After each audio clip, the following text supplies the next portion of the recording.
হোঁচট খাইতেই পারে মানুষ, চলতে গিয়ে মানুষ পিছলা খায়, তাই বলে কি পিছলা খাইয়া আর সোজা হইয়া দাঁড়ায় না, না ফিরেই থাকে?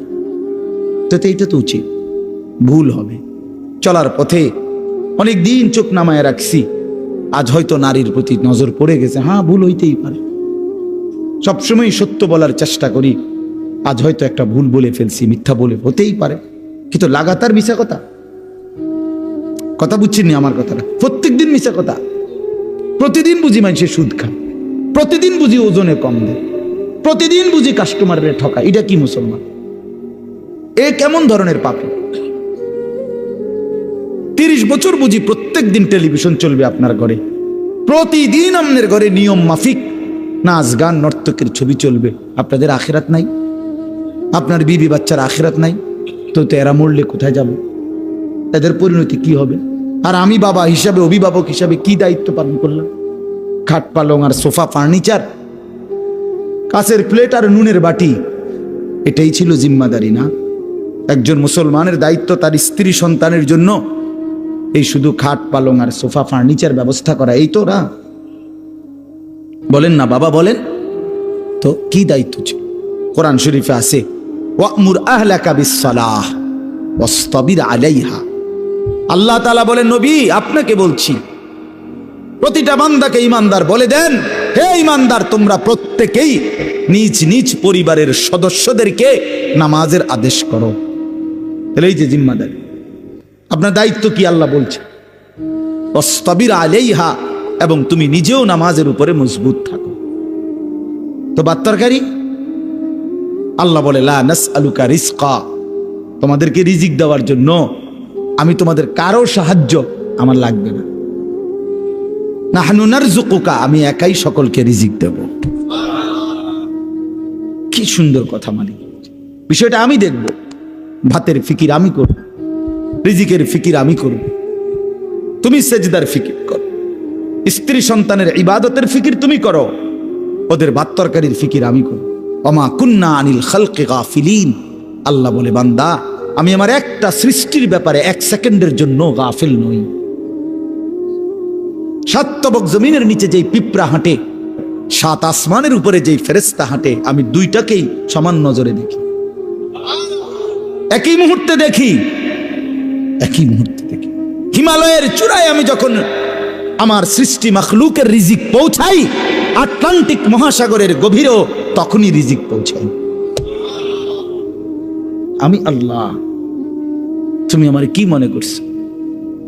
ওয়া ইম মিন শাইইন ইল্লা ইনদানা খাযাইনুহু, আল্লাহ বলেন আমার কাছে কোনো কিছুই স্টক সীমিত নয়, বড় খাজাইন, সমস্ত কিছু আমার কাছে ভান্ডারে ভান্ডারে ভান্ডারে ভান্ডারে ভান্ডারে ভান্ডারে। তুমি মনে করছো নাকি তাড়াতাড়ি আইয়ে সিরিয়ালে দাঁড়ানোলে শেষ?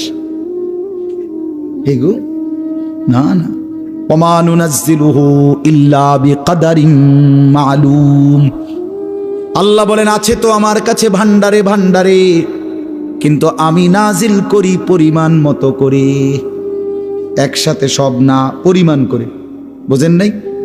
আমি বুঝে কই, মনে করেন আমরা যে অনেক মানুষের চিন্তা বয়স্ক মাঝ বয়সী লোকের, আরে আমি থাকতে যদি গদ দুয়ার টাকা পয়সা বাইল করে দিয়ে যেতে না পারি, ফোলাগারে বিদেশ পাঠাইয়া যেমনে পারি, সুদে পারি, কিস্তিতে পারি, হ্যাঁ আমি থাকতে যদি জিফুতের লেগে কিছু গদ দুয়ার টাকা পয়সার ব্যবস্থা করে দিয়ে যাইতে না পারি, আমি মরলে আহারে তারা কিনব।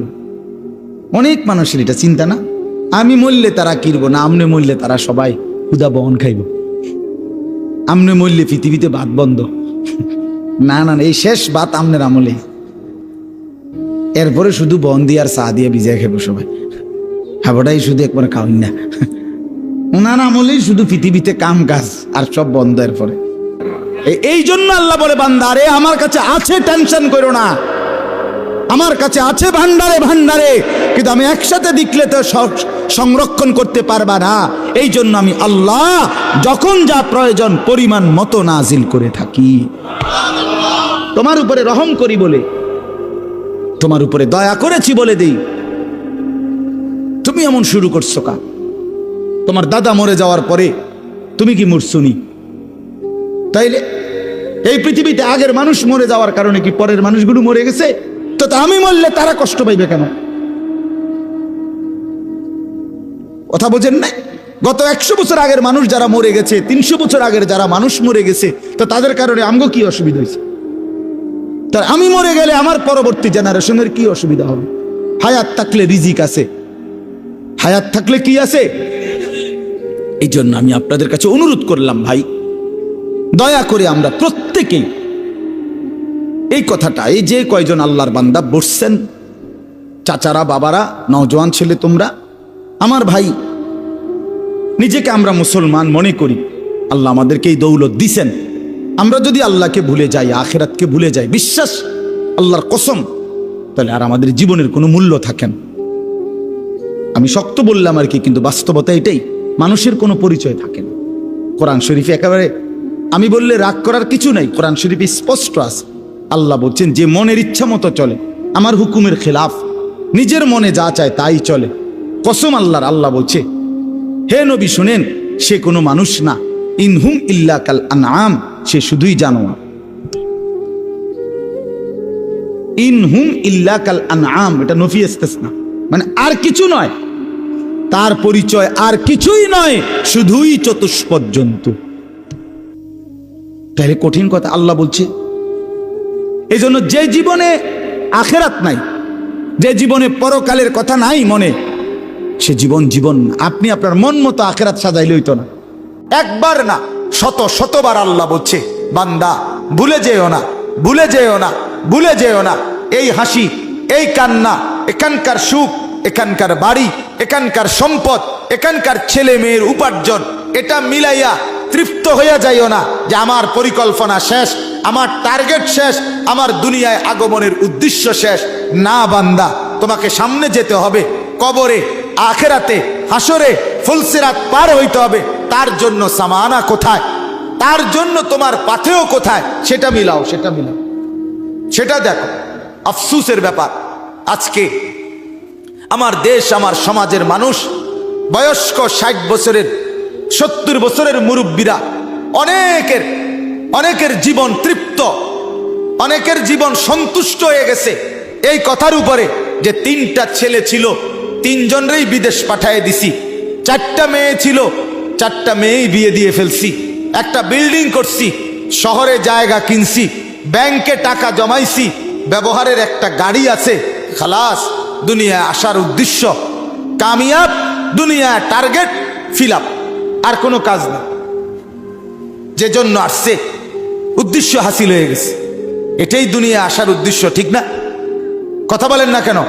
3 ছেলে বিদেশ পাঠানো, 4 মেয়ে বিয়ে দেওয়া, একটা বাড়িতে বিল্ডিং করা, অত্যাধুনিক টাইলস ব্যবহার করা, এখন আপনি সুখে খান, এখন ফ্যান চলে, এখন এসি চলে, এখন আপনার ছেলে মেয়ে টাকা পাঠায়, আর আপনি আরামসে ভাত মাছ চাল ডাল খাইতেছেন, আর গপসপ গল্প গুজব করতেছেন, টেলিভিশনে নাচ গান দেখতেছেন, খালাস জিন্দিগি না? আহ, হায় মুসলমান, এই তো তৃপ্তি। বুড়ো মানুষের চা দোকানের আড্ডা দেখলে, বয়স্ক মানুষের চা দোকানের আড্ডা দেখলে বুঝাই যায় উনি তৃপ্ত, ওনার মূলত কোনো টেনশন নেই, কোনো টেনশন নেই। চা দোকানে বসে বসে গপ মারে, সিগারেটের পর বিড়ি খায়, টেলিভিশনের নাচ গান দেখে, আরামসে আরামসে বসে আছে। তার মানে মরবে, পরকাল আছে, এই ভাবনাই নাই, এই ভাবনাই। আহ, আল্লাহ আমাদেরকে বুঝ দান করেন, আল্লাহ আমাদের কলিজার মধ্যে ফিকির দান করেন। আখেরাতের ফিকির ছাড়া জিন্দিগির কোনো মূল্য নাই, আল্লাহ এটাই বলছে। এখন কি আল্লাহর নবী সাল্লাল্লাহু আলাইহি সাল্লাম ঘুম থেকে উঠে উম্মতকে শিখাইছে, উম্মত একবার ঘুমাইছিলা, মরেই গেছিলা, আবার যখন ঘুম থেকে চোখ মেললা, পৃথিবীর আলো বাতাস আবার দেখলা, আল্লাহকে জানায় দাও, আলহামদুলিল্লাহিল্লাযী আহইয়ানা বাদা মা আমাতানা। মাওলা, আপনার শুকর মাওলা, আমি তো মরেই গেছিলাম, আপনি আবার হায়াত দিয়ে আমাকে বাঁচিয়ে দিলেন। তবে আমি জানি মাওলা, এই মরা আর বাঁচার খেলায় একদিন ঠিকই ওয়া ইলাইহিন নুশুর, আপনার কাছে ফিরে যেতে হবে, ফিরে যেতে হবে। প্রতিদিন চোখ বন্ধ হয়, আবার চোখ আপনি মেলে দেন। মাওলা, আমি জানি তবে এটাও জানি একদিন ঠিকই শুধু বন্ধ করবেন আর খুলবেন না, আপনার কাছেই নিয়ে যাবেন। ইলাইহিন নুশুর। প্রত্যেক ঘুম থেকে জেগে আল্লাহর নবী আল্লাহর কাছে ফিরে যাওয়ার কথা আল্লাহর কাছে নতুন করে মনে করাইতেন, নবায়ন করে নিতেন, নবায়ন করে নিতেন। তাহলে আমাদের প্রতিদিন ফিকির করা উচিত, মাওলা আপনার কাছে ফিরতে হবে, আল্লাহর কাছে ফিরতে হবে। অতএব এই কথাটা আল্লাহ তাআলা মনে করাই দিছেন, আমার দুনিয়া ভোগ করো, আমার জমিন ব্যবহার করো, আমার দেওয়া রিজিক উপভোগ করো। আমি দিয়েছি স্ত্রী, আমি দিয়েছি ছেলে, আমি দিয়েছি মেয়ে, আমি দিয়েছি আলো বাতাস রোদ বৃষ্টি, আসমান জমিন চন্দ্র সূর্য গ্রহ নক্ষত্র, ক্ষেত ফসল ফল ফসল আল্লাহরই দেওয়া। আল্লাহ বলে সবটা নেও বান্দা, শুধু মনে রাখো আবার আসতে হবে, আমার কাছে ফিরতে হবে, আমার কাছে ফিরতে হবে। এটা যদি ভাবি, কলিজার মধ্যে রাখি, তাইলে আর গুনাহ হবে না, আর হারাম হবে না, আর নাফরমানি হবে না। কারণ আমাকে যে যেতে হবে, আমাকে যে হিসাব দিতে হবে, আল্লাহর কাছে যেতে হবে। বলেন হিসাব দিতে হবে কিনা? বলেন, বলেন না সবাই দিতে হবে কিনা? বলেন আল্লাহর কাছে যেতে হবে কিনা? বলেন না। একটা একটা হিসাব দিতে হবে, একটা একটা। ওয়াকুল্লুহুম আতিহি ইয়াউমাল কিয়ামাতি ফারদান। আল্লাহ বলছেন কোরআনে, কিয়ামতের দিন তোমাদের প্রত্যেককে আসতে হবে একজন একজন করে, একজন একজন, একজন একজন করে বাপ, একজন একজন আল্লাহর সামনে দাঁড়াইতে হবে। ইন্নাল্লাহা সায়ুকাল্লিমু, নবী বলছে নিশ্চয়ই আল্লাহ প্রত্যেকের সাথে পৃথক পৃথক কথা বলবেন, একজন একজন করে কথা বলবেন। আল্লাহ তাআলা কথা বলবেন, আল্লাহর কাছে দাঁড়াইতে হবে, আল্লাহ তাআলার মুখোমুখি হইতে হবে। রব্বুল আলামিন বলছেন আহসাহুল্লাহ ওয়া নাসুহু, তুমি ভুলে গেছো জিন্দেগি, আমি গুনে গুনে রাখছি, গুনে গুনে। ওয়া কাফা বিযুনুবি ইবাদি খাবীরাম বাসীরা, বান্দা তোমার প্রত্যেকটা গুনার হিসাব রাখার জন্য আমি একাই যথেষ্ট। আমি পাই পাই হিসাব রাখছি, রাত কিংবা দিন, সকাল কিংবা দুপুর, আলো কিংবা অন্ধকার, একাকী কিংবা প্রকাশ্য, আমি সারাক্ষণ ছিলাম, আমি ছিলাম, আমি দেখছি, আমি দেখছি, আমি খবর রাখছি, আমি খবীর, আমি বসির, আমি আলিম, আমি সামিআ। আস্তে যা বলেছ তাও শুনেছি, জোরে যা বলেছ তাও শুনেছি, চোখের বাঁকা চাহনিতে যা দেখছো তাও আমি জানি, অন্তরের ভিতরে যা গোপন রাখছো আমি তাও জানি, পাতা পড়লেও আমি জানি, তোমার নিঃশ্বাস পড়লেও আমি জানি। সাতবক জমিনের নিচে যেই পিঁপড়া হাঁটে আমি তাকেও দেখি, সাত আসমানের উপরে যে ফেরেশতা হাঁটে আমি তাকেও দেখি। আমার থেকে তুমি আড়াল করবে কিভাবে? আল্লাহর থেকে আড়াল করবেন কিভাবে বাপ? অতএব দয়া করে আজ রাত গভীরে আপনাদের কাছে এটাই আবেদন, আখিরাতের ভাবনা পাবেন, গুনাহ ছেড়ে দেন, হারাম ছেড়ে দেন, হারাম ছেড়ে দেন বাপ। দুনিয়া কাফেররা নিয়ে নেক রে বাপ, দুনিয়া কাফেররা নিয়ে নেক। ইহুদিদেরকে দুনিয়া দিয়ে দেন, খ্রিস্টানদেরকে দুনিয়া দিয়ে দেন, হিন্দুদেরকে দুনিয়া দিয়ে দেন, বৌদ্ধদেরকে দুনিয়া দিয়ে দেন, নাস্তিকদেরকে দুনিয়া দিয়ে দেন, মুরতাদদেরকে দুনিয়া দিয়ে দেন। ইমানদার আপনি জান্নাত থেকে নিয়ে নেন, আখিরাত থেকে নেন। হযরতে ওমর রাদিয়াল্লাহু তাআলা আনহু একদিন নবীজির ঘরে ঢুকে দেখছে একটা চাটাইয়ের মধ্যে আল্লাহর নবী সাল্লাল্লাহু আলাইহি সাল্লাম শুয়ে আছে, শুধু চাটাইয়ের উপরে। ওয়াকাদ আসরা ফি জামবি, চাটাইয়ের দাগ, আল্লাহর নবীর দেহ মুবারকের মধ্যে দাগ পড়ে গেছে। মাথার নিচে একটা খেজুরের ছাল দিয়ে বানানো বালিশ, আর একটা চামড়া ঝুলানো, আর কিছু ছাতু পাউডারের মতো পায়ের কাছে রাখা, যেগুলো পানি দিয়া গুইলা খাবে। হযরত ওমর ঘরের মধ্যে চারটা জিনিস দেখছে, একটা চাটাই, একটা খেজুরের ছালের বালিশ, একটা চামড়া, আরেকটা ছাতু অল্প কিছু খাবারের জন্য। হযরত ওমর অজরে চোখের পানি ফেলে কাঁদতে শুরু করছে। আল্লাহর নবী বললেন, মা ইয়াবকিকা ইয়া ওমর, ওমর কে তোমারে কাঁদালো, কাঁদতেছো কেন? হযরত ওমর বললেন, ইয়া রাসূলুল্লাহ লিমা লা আবকি, আমি কাঁদবো না কেন? আপনার এই দৃশ্য দেখে না কেঁদে থাকি কেমনে, না কেঁদে থাকবো কেমনে? রোমের বাদশাহ, পারস্যের বাদশারা রেশমের কাপড় পরে, স্বর্ণ রৌপ্যের গালিচার মধ্যে বিছানায় শোয়ে, আর আপনি শ্রেষ্ঠ রাসূল, সাইয়্যিদুর রাসূল, মুসাদ্দিকুর রাসূল, নবিয়ুল আম্বিয়া, নবিয়ে দু জাহাঁ, নবী দো শাহ, নবী দো আলম, ফখরে মৌজুদাত, কায়নাতের সরদার আপনি। আপনার এই হালাত দেখে আমি কাঁদবো না কেন? আল্লাহর নবী হাদিসের মধ্যে আছে, আল্লাহর নবী বললেন, ওমর, আমা তারদা আন তাকুনা লানাল আখিরাহ ওয়ালা হুমুদ দুনিয়া। ওমর, তুমি কি এতে খুশি হবা না আমরা আখিরাত থেকে নেব, ওরা দুনিয়া থেকে নেক? ওরা দুনিয়া নিয়ে নেক, আমরা আখিরাত থেকে নেব। হযরত ওমর চোখের পানি মুছে বললেন, ইয়া রাসূলুল্লাহ, আমি রাজি, আমরা আখিরাত থেকেই নেব, ওরা দুনিয়া দিয়ে দিলাম। ওয়ালাউলা আন ইয়াকুনা আন-নাসু উম্মাতান ওয়াহিদা লাজআলনা লিমান ইয়াকফুরু বির-রাহমান সুকুফাম মিন ফিদ্দা। আজীব আয়াত কোরআনের এটা। আল্লাহ বলে, শোনো বান্দা, ওই বান্দার শোনো, আমি না চাইছিলাম কাফের বেঈমানকে ঘর বাড়িগুলো শুদ্ধা স্বর্ণ রৌপ্য দিয়ে দুনিয়ার ঘর বাঁধাই করে দেই, দুনিয়া তারে দিয়ে দেই পুরাটা, তোমারে জান্নাত পুরাটা দিয়ে দেব। ইমাম ইবনু রজব হাম্বলি রহমতুল্লাহ আলাই তার কিতাবের মধ্যে লিখছেন, প্রতিটা দিন, খেয়াল করে শুনেন, প্রত্যেকটা দিন দুনিয়াবাসীকে ডেকে বলে, হে দুনিয়াবাসী, আমি শুধু আজকের জন্যই, একবারের জন্যই পৃথিবীতে এসেছি, কিয়ামত পর্যন্ত আর আসবো না। হে দুনিয়াবাসী, আমারে নষ্ট করো না, বরবাদ করো না, আমারে কাজে লাগাও। এরপরে তাফসিরে আমরা পড়ছি, সন্ধ্যা যখন হয়, সন্ধ্যা মানে মাগরিবের ওয়াক্তে দিন শেষ হয়ে যায় না, কথা বলেন না, সূর্য যখন ডুবে যায় তখন রাত শুরু হয়, ঠিক কি না বলেন? এই সন্ধ্যার আগে আগে দুনিয়াকে আবারও এই দিনটা, আজকের দিনটা, এটা আবার চিৎকার করে পৃথিবীবাসীকে বলে যে, হে দুনিয়াবাসী, আমি তো শেষ হয়ে যাচ্ছি, একটু নেক আমল করে আমার একটু কাজে লাগাও না। ফজর গেল, জোহর গেল, আসর চলে গেল, একটা সেজদাও দিলা না, আমি বুঝি এমনিই তোমার জীবন থেকে বিফলে হারিয়ে যাবে, আমি বুঝি এমনি এমনি হারায় যাবে। আহা কি করলো, আহা কি করলো। এভাবে প্রতিটা রাত পৃথিবীবাসীকে ডেকে বলে, হে দুনিয়াবাসী, আমি একবারের জন্যই এসেছি, আর আসবো না কোনোদিন, তোমরা আমারে নষ্ট করো না, কাজে লাগাও।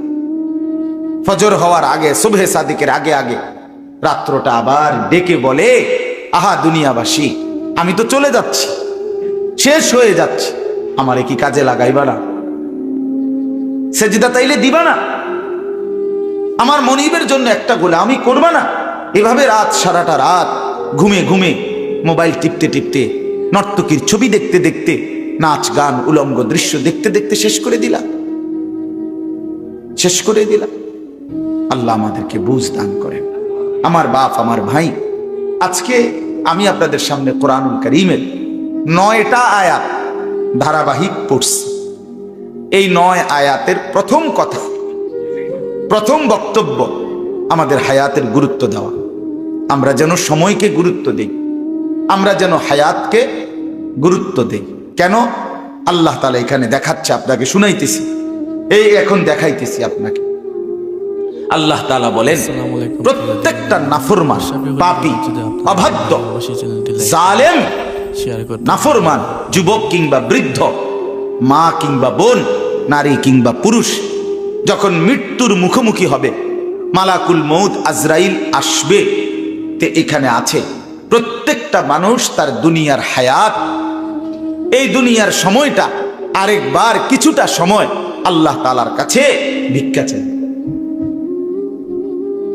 ভিক্ষা চাই। আল্লাহ, আমি বুঝি নাই মাওলা, আমি বুঝি নাই, মালাকুল মউত আজরাইল রে, একটু ফেরত দেন, আমারে আর কয়টা দিন দুনিয়ায় থাকতে দেন। এই মালাকুল মউতকে দেখে বলি, যুবক ভাই, ফিকির করে দেখো বাপ, কি করছো সারাদিন?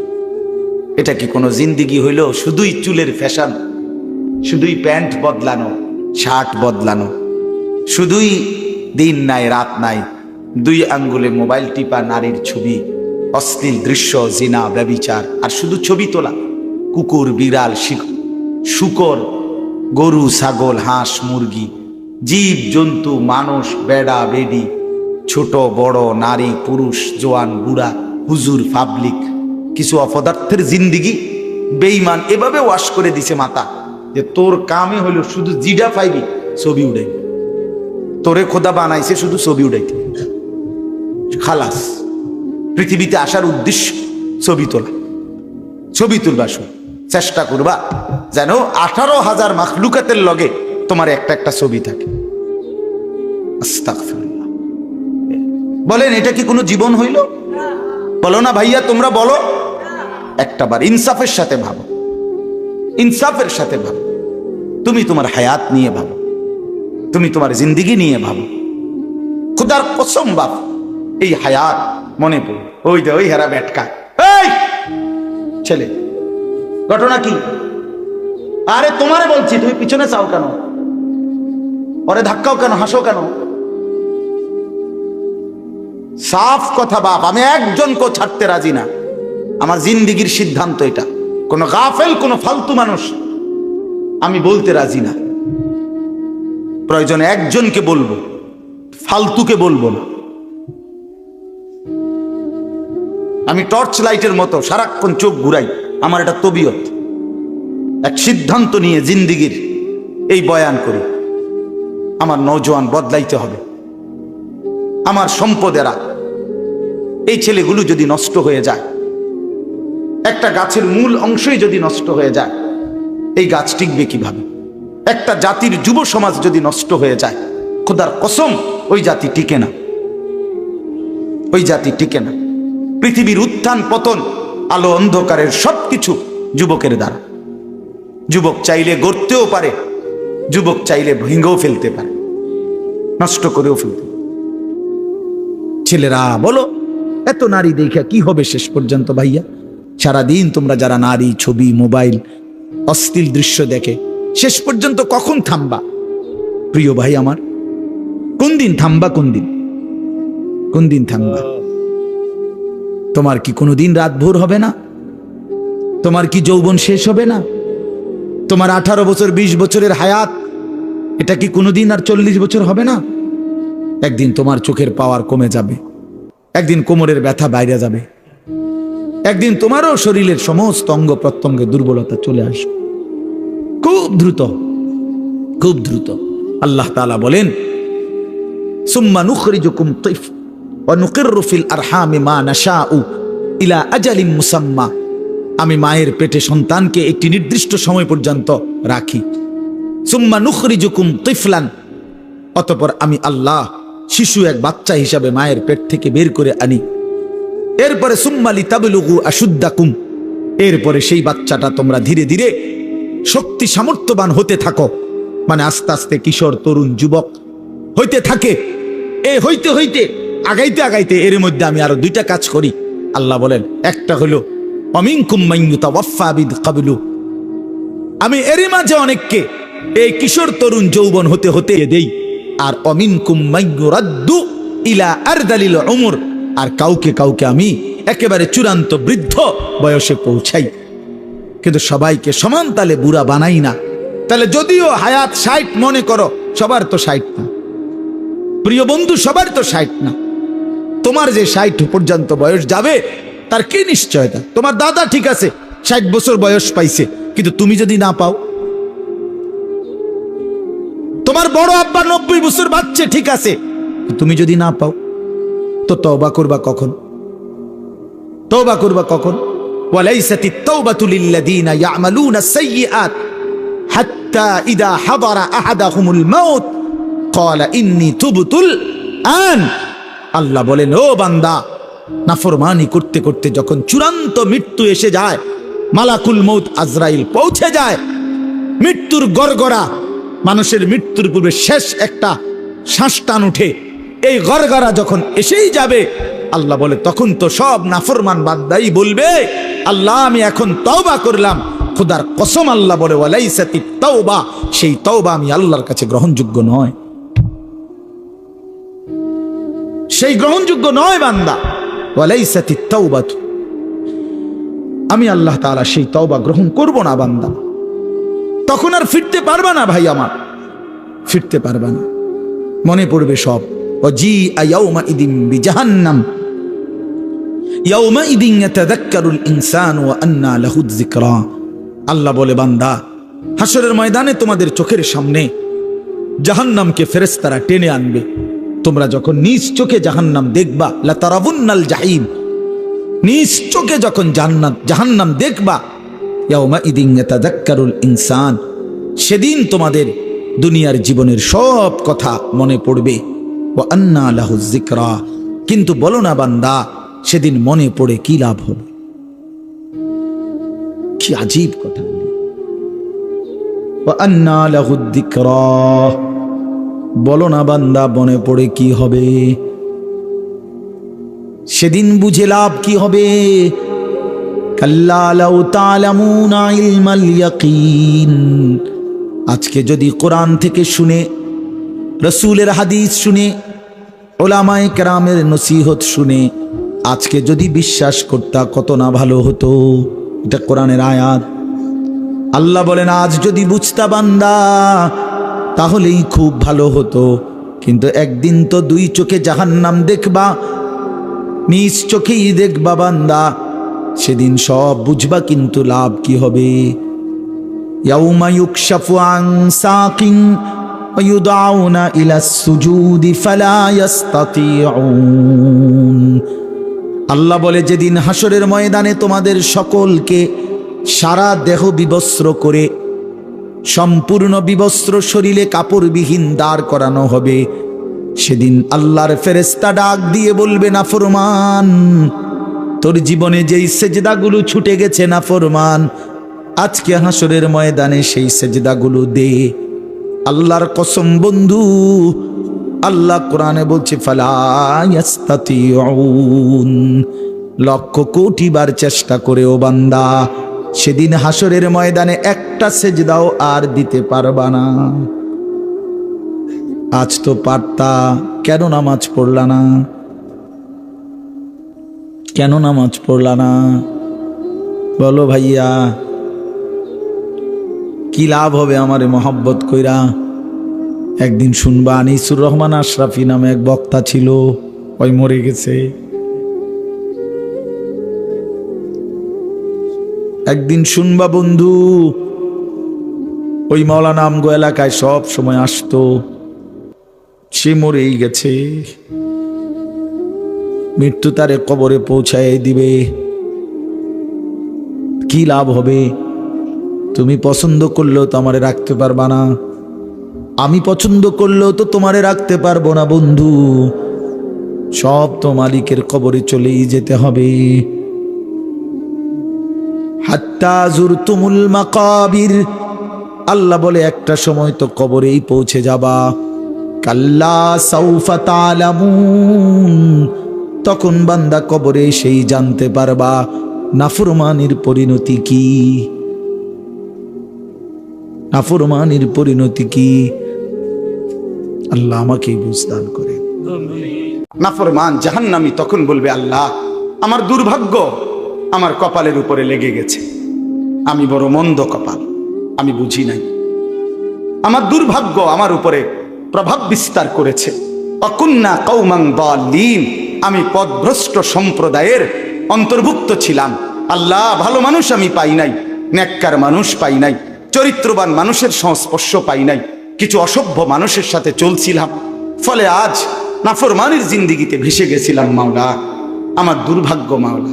রব্বানা আখরিজনা মিনহা, এ কথা বলে নাফরমান জাহান্নামী আবার বলবে, মাওলা দেন না, দেন আমারে জাহান্নাম থেকে একটু বের করে দেন, আমারে দুনিয়ায় যেতে দেন না মাওলা, আমি পারছি না মাওলা, এই আগুন আমি সইতে পারছি না, এবার দেন না। আবার বলছি মাওলা, আবার দেন। ফাইন উদনা ফাইন্না যালিমুন, আমি যদি এবার গেলে নাফরমানি করি তো আমি আসলেই জালেম, আপনি আমারে তখন ডবল রিডবল শাস্তি দিয়েন, এবার ছেড়ে দেন। তখন শেষ আয়াত, আল্লাহ তখন বলবে, ক্বাল আখসাউ ফিহা ওয়ালা তুকাল্লিমুন, আল্লাহ বলবে, নাফরমান তুই জাহান্নামেই পড়ে থাক, আর একটা কথা বলবি না। ওয়ালা তুকাল্লিমুন, আর কোনো কথা বলবি না, চুপ। আমরা যেমন রাগ করলে বলি না, একদম চুপ, একটা কথা বলবি না বেটা, খারা এনে বলি কিনা? এই আল্লাহ বলবে পড়ে থাক বেঈমান নাফরমান জাহান্নামে, ওয়ালা তুকাল্লিমুন, আর কোনো কথা বলবি না, একটা কথা নাই। আর তাফসীরে মাআরিফুল কোরআন স্পষ্ট লিখছে, আল্লাহ যখন কোনো জাহান্নামীকে এটা বলে ফেলবে যে তুই আর কথা বলবি না, খোদার কসম, তখন ওই জাহান্নামী আর মানুষের মতো শব্দ করতে পারবে না, তার জবান থেকে তখন কুকুর কিংবা গাধার মতো নিকৃষ্ট আওয়াজ বের হবে। আল্লাহ আমাকেও মাফ করে দেন, আমাদের প্রত্যেককে মাফ করে দেন। আল্লাহ তাআলা আজকের মাহফিল কবুল করেন। আজকে আপনাদের আমাদের সবাই যেন সময়কে কদর করি। যুবক ভাই, মোবাইলের আসক্তি ছেড়ে দাও, জিন্দিগি কাজে লাগাও, 5 ওয়াক্ত নামাজ পড়ো, ফজরের নামাজ পড়ো। বাবা চাচারা জিন্দিগি সুন্দর করেন, মা বোনরা হায়াতকে কদর করেন, পর্দা পুশিদার জিন্দিগি পালন করেন। আল্লাহ তাআলা তৌফিক দান করেন। কিছু বলবো? হ্যাঁ জি, আমার বাপ দয়া করে, এখন তো এশার নামাজের বিরতি, এশার নামাজের পরে আবার যথারীতি ইনশাআল্লাহ বয়ান হবে। বিশেষ করে আমার আজকের এই মাহফিলের যিনি প্রধান বক্তা, আপনারা সবাই জানেন, আমার পরম শ্রদ্ধেয় বড় ভাই, আমার অভিভাবক, আমার মুরব্বী, যে আমার কোলে পিঠে করে পড়ালেখা করাইছে, তিনি আমার শুধু ভাই না, আমার আপন বড় ভাইও। আমি ভাইয়ার কাছে সরাসরি ছাত্রের মতো পড়ালেখা করছি, ছাত্র হিসাবে। ভাই আমার ছোটবেলায় কোলে করে, বাসের সিটে বসায় নাই, কোলে বসাইয়া নোয়াখালী লক্ষ্মীপুর টুমচর মাদ্রাসায় ক্লাস 5-এর পরে দিয়ে আসতো, আবার ভাইয়া আনতো গিয়া ব্রাহ্মণবাড়িয়া দিয়ে আসতো। মানে এত ছোট ছিলাম যে সিটে বহাইতো না, কোলে বইতাম ভাইয়ের। সেই বড় ভাই আলহাজ হজরত মাওলানা মাহবুবুর রহমান আশরাফি দামাত বারাকাতুহুমুল আলিয়া, ভাইয়াও ইনশাআল্লাহ বয়ান করবে। আপনারা এশার নামাজের পরে আবার যথারীতি সবাই জমে বসবেন, বলেন ইনশাআল্লাহ। এখন একটা অনুরোধ হইল, নওজোয়ান ছেলে, তোমরা যারা এশার নামাজ না পড়ে এখন ভাগ্যে যাই বাগা এদিক সেদিক, তোমরা কদ্দুর হাত উঠাইলে তোমগো লাগে আলাদা একটু দোয়া করতাম, একটু হাত উঠাও যারা এশার নামাজ পড়তা না। না না, অনেকে পড়বে না, আমার এটা বুঝ আছে না, আমরা বেনামাজি দেখতে দেখতে আজ কি নতুন দেখিনি, তাইলে অপদার্থ দেখতে দেখতে একটা আইডিয়া আছে না। হাত উঠাও ভাই, নামাজ পড়তা না এরম অসভ্য যারা, তারা একটু হাত উঠাইলে তোমরা, আনালে ছবি উঠে রাখো। তোমরা কাজে দয়া করে এমন জঘন্য কাজ কেউ না করে, আজকের এশা থেকেই শুরু হোক পরিবর্তন, ঠিক আছে ইনশাআল্লাহ। আল্লাহ তাআলা প্রত্যেককে তৌফিক দান করেন। একটা ছেলেও এদিক সেদিক যায়ও না বাপ, এশার নামাজের জন্য প্রস্তুতি নিয়ে অজু করে নামাজে সেজদা দাও। যে কপালে সেজদা, খোদার কসম সে কপাল ভাগ্যবান, সে কপাল ভাগ্য। আর নাই তো ওই যে আয়াতে আছে, রব্বানা গালাবাত আলাইনা শিকওয়াতুনা, জাহান্নামী বলবে আল্লাহ আমার কপালটা বড় বদনসিব, আমার মন্দ কপাল, আল্লাহ আমাদেরকে মাফ করে দেন। আমার চাচা জনাব আলহাজ মফিজউদ্দিন ভূঁইয়া সাহেবকে আল্লাহ তাআলা কবুল করেন, মাদ্রাসাকে আল্লাহ তাআলা কবুল করেন, আপনাদের সবাইকে আল্লাহ তাআলা ভরপুর বরকত দান করেন, আমিন। সুবহানাল্লাহি ওয়া বিহামদিহি।